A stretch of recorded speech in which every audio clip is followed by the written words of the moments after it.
Hello दोस्तों। क्या आपने कभी सोचा है कि आप अपने पाइथन कोड को और फास्ट और मेमोरी एफिशिएंट कैसे बना सकते हो? आज हम बात करेंगे जनरेटर्स के बारे में।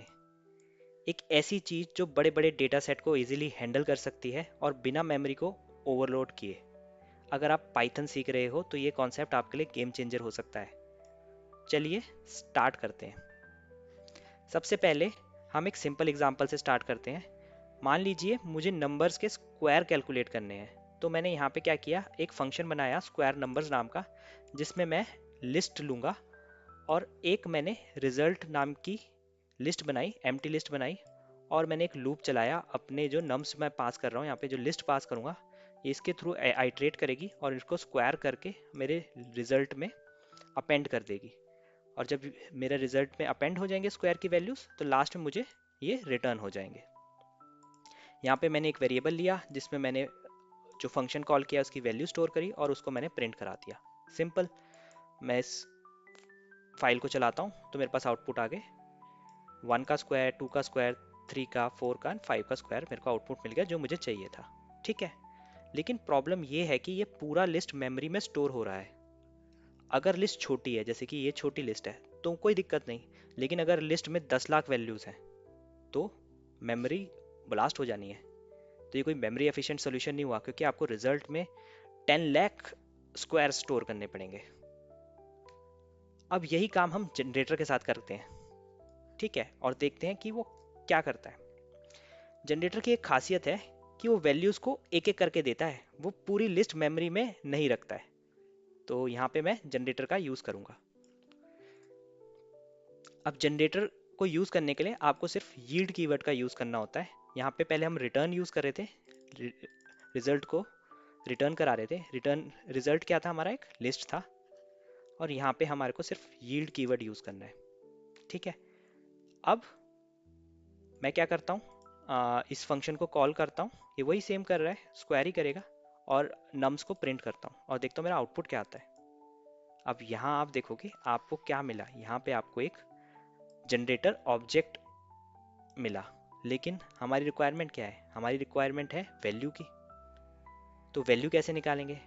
वैल्यू निकालने के लिए आपको नेक्स्ट फंक्शन यूज करना पड़ेगा, प्रिंट नेक्स्ट।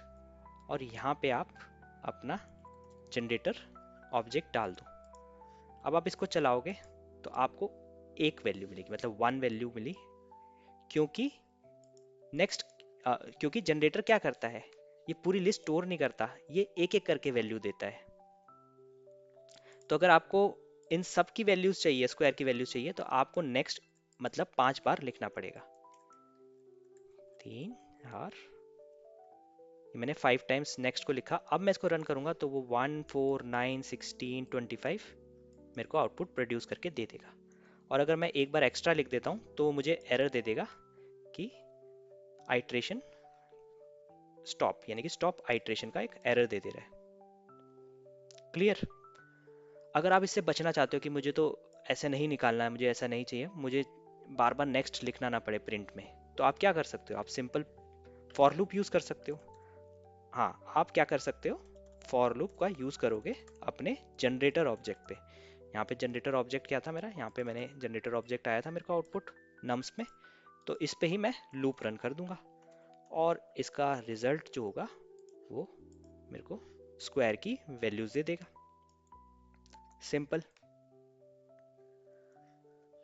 और अगर आप लिस्ट कॉम्प्रिहेंशन जानते हो तो जनरेटर बनाना तो और इजी हो जाता है। अब मैं लिस्ट कॉम्प्रिहेंशन आपको दिखाता हूँ क्या होता है। लिस्ट कॉम्प्रिहेंशन के थ्रू आप ऐसे नंबर्स को स्क्वायर कर सकते हो। ये देखो यहाँ पे मैंने लूप चलाया है, ये क्या करता है, x इंटू एक्स, यानी कि ये जो x यहाँ से निकलेगा लिस्ट से, एक एक वैल्यू लूप से आप लोगे और उसका स्क्वायर कर दोगे और उसको आप लिस्ट में स्टोर करोगे। ये देखो स्क्वायर ब्रेसेस दिख रहे हैं, ये लिस्ट के हैं। अगर मैं इसको प्रिंट करूंगा तो मेरे को आप देखोगे आउटपुट आ रहा है मेरा ये 1 4 9 16 25। रुक जाओ, मैं ऊपर वाला पार्ट कोड, ऊपर वाला कोड मैं कमेंट कर देता हूँ ताकि आपको और क्लैरिटी आ जाए। मैं एक बार फिर रन करता हूँ, आप आउटपुट देखो 1 4 9 16 25 आया इसे रन करने के बाद। अब इसको आपको जनरेटर एक्सप्रेशन में चेंज करना है, तो बस आपको ये जो स्क्वायर ब्रेसेस है उसकी बजाय आपको ये पेरेंथेसिस लगाने हैं। तो मैं वो दिखाता हूँ, ये इस तरीके से, या आपने बस पेरेंथेसिस लगा दिए। अब आप इसको प्रिंट करोगे तो आपका आउटपुट क्या आना चाहिए? आपका आउटपुट आना चाहिए जनरेटर ऑब्जेक्ट।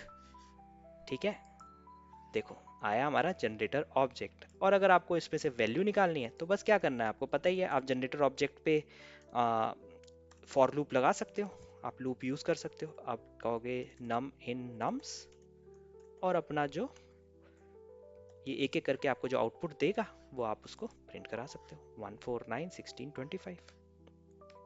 सिंपल। अब देखते हैं कि इसका एडवांटेज क्या है, ये कैसे मेरी परफॉर्मेंस और मेमोरी को एनहेंस करता है। ठीक है, वो हम देखेंगे। तो मैंने उसके लिए एक छोटा सा कोड लिखा हुआ है जो कि क्या कर रहा है, मेरा 10 लाख रिकॉर्ड जनरेट कर रहा है। ठीक है, ये मैं कोड आपको डीपली नहीं समझाऊंगा, बस इतना बता दूंगा ये कर क्या रहा है। ये मेरे 10 लाख रिकॉर्ड जनरेट करेगा। तो मैंने इसको नेम्स पास किया है, मेजर पास किया है। यहाँ पे ये रैंडमली मेरे को आईडी जनरेट कर देगा यहाँ पे, और मेरे लिए, और मुझे 10 लाख रिकॉर्ड मिल जाएंगे। यहाँ पे इनको नंबर ऑफ पीपल पास करने हैं। यहाँ पे मैं अगर इस फंक्शन में 10 लाख पास करूँगा, यहाँ पे जैसे कि मैं 10 लाख पास करूँगा तो वो मुझे 10 लाख रिकॉर्ड दे देगा लिस्ट के फॉर्मेट में। एक बार मैंने लिस्ट को यूज़ किया और एक बार मैंने जनरेटर को यूज़ किया। सेम काम मैं जनरेटर के थ्रू कर रहा हूँ। आप कैसे पहचान सकते हो? मैंने बताया था आपको जनरेटर बनाना है तो रिटर्न नहीं होगा, क्या होगा, यील्ड। अब यहाँ पे देखो आपने यील्ड यूज़ किया है। ठीक है, तो अब मैं क्या कर रहा हूँ, यहाँ पे टाइम T1 को कह रहा हूँ स्टार्ट टाइम। इसको मैं अगर आपको क्लैरिटी दे दूँ तो ये है मेरा स्टार्ट टाइम और ये है मेरा एंड टाइम। और अगर मैं and time minus start time करूँ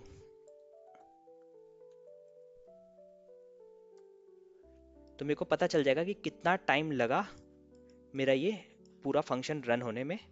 उसके बाद मैंने मेमोरी का साइज निकाला है कि कितनी बाइट्स मेरी लग रही हैं मेमोरी की। ठीक है, इस वेरिएबल के लिए। ठीक है, तो सिर्फ पहले मैं लिस्ट वाला पार्ट रन करके दिखाता हूँ आपको। मैंने ये करंट फाइल रन करी तो देखो लिस्ट टुक इतना सेकेंड्स और मेमोरी इतनी बाइट्स।